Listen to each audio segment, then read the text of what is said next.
বাংলাদেশের জনগণ যেই ভদ্রমহিলাকে কার্যত উৎখাত করে তাড়িয়ে দিল, একটা গণহত্যাকারী এক ভদ্রমহিলা, যিনি পরপর 3টে নির্বাচনে ভোট চুরি করে ভোট লুট করে সরকারে এসেছিলেন, তার দায়টা আমরা ভারতীয়রা কেন নেব, আমাদের সরকার কেন নেবে? একজন রাজনীতিবিদ, এই শেখ হাসিনা নামের ভদ্রমহিলা, তার জন্য আমরা কেন কোটি কোটি বাংলাদেশি মানুষের কাছে কেন আমরা ভারত বিদ্বেষের চাষ করব? আমরা তো এটা করতে পারি না। শেখ হাসিনার সঙ্গে তার দেশের জনগণের বোঝাপড়া, সেই জনগণ স্থির করবেন। আমরা কেন, মানে এই স্টেকটা, এই দায়টা আমরা কেন নেব?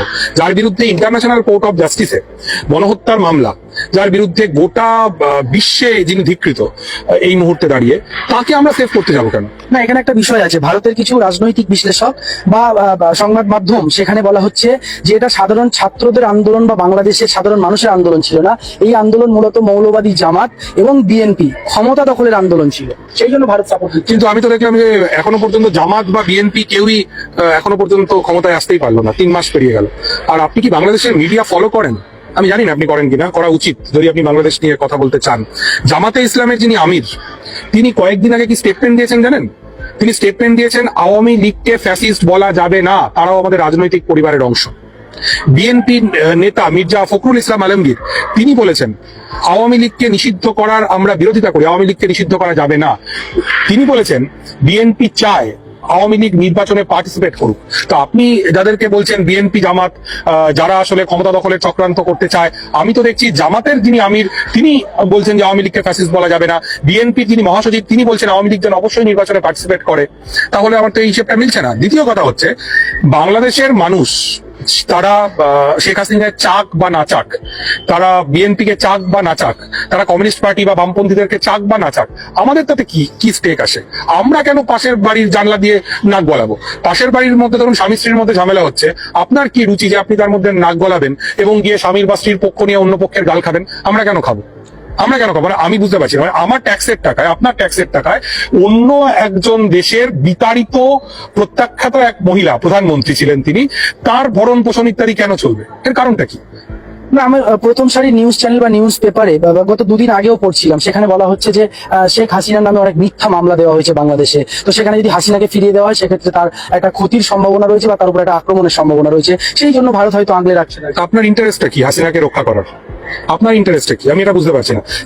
হাসিনা যেহেতু দীর্ঘদিন বাংলাদেশের প্রধানমন্ত্রী ছিলেন, ভারতের সঙ্গে সুসম্পর্ক ছিল, সে কারণে একটা তার মানে আপনি বলতে চাইছেন যে শেখ হাসিনা ভারতের কর্মচারী ছিলেন এবং এই মুহূর্তে আমাদের রাষ্ট্র চাইবে বা আমাদের সরকার চাইবে তার কর্মচারীকে নিরাপত্তা দিতে। এটা মানবিকতার দিক থেকে হয়তো। আপনি যখন শেখ হাসিনার নির্দেশে পুলিশ গুলি চালালো, তখন রিয়া গোপ বলে একটা 7 বছর বয়সী হিন্দু মেয়েকে স্নাইপার গুলি করে মারলো, তখন 1.5 সহস্রাধিক মানুষকে এই শেখ হাসিনা নামক মহিলা 20 দিনের মধ্যে গুলি করে মারলেন, তখন কি মানবিকতা কোথায় ছিল? তখন সে মানবিকতা কোথায় ছিল?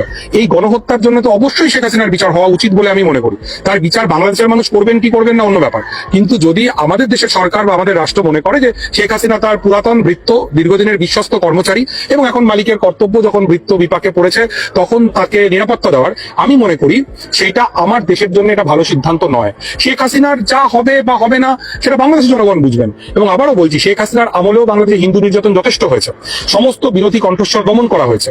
সেক্ষেত্রে আমাদের তো এই আগ বাড়িয়ে এই ঝুঁকিটা নেওয়ার কোনো দরকার নেই। পৃথিবীর কোনো দেশ এই ভদ্রমহিলাকে কোনো ঠাঁই দিচ্ছেন না। ওর পরিবারের মানুষ তো লন্ডনের এমপি। আমি কর্মসূত্রে লন্ডনে থাকি অনেকটা সময়। লন্ডনের 4 জন বাঙালি এমপির মধ্যে একজন তো এই টিউলিপ সিদ্দিকী। সেই ইউকে সরকার সে পর্যন্ত এই ভদ্রমহিলাকে আশ্রয় দিচ্ছে না। তাহলে আমাদের কি দায় পড়েছে যে শেখ হাসিনাকে আমরা এখানে আশ্রয় দেব এবং মানুষের গালমন্দের শিকার হব? বাংলাদেশের মানুষের আমাদের তো কোনো প্রয়োজন নেই। আমরা বাংলাদেশের মানুষের সঙ্গে তাদের যে সরকারই আসুক, ডান বাম মধ্যম যাই আসুক, আমরা তাদের সাথে একটা সুস্থ স্বাভাবিক সম্পর্ক নির্মাণ করবো। আমি মনে করি বাংলাদেশের মানুষের সঙ্গে আমাদের যে ঐতিহাসিক বন্ধুত্ব ছিল, তার ছেদ ঘটার সবচাইতে বড় কারণ হচ্ছে শেখ হাসিনার প্রতি আমাদের পক্ষপাত। যদি আমরা এই পক্ষপাত না করি, তাহলে বাংলাদেশ এবং ভারতের মানুষের সঙ্গে মানুষের, রাষ্ট্রের সঙ্গে রাষ্ট্রের সম্পর্ক অনেক স্মুথ হবে।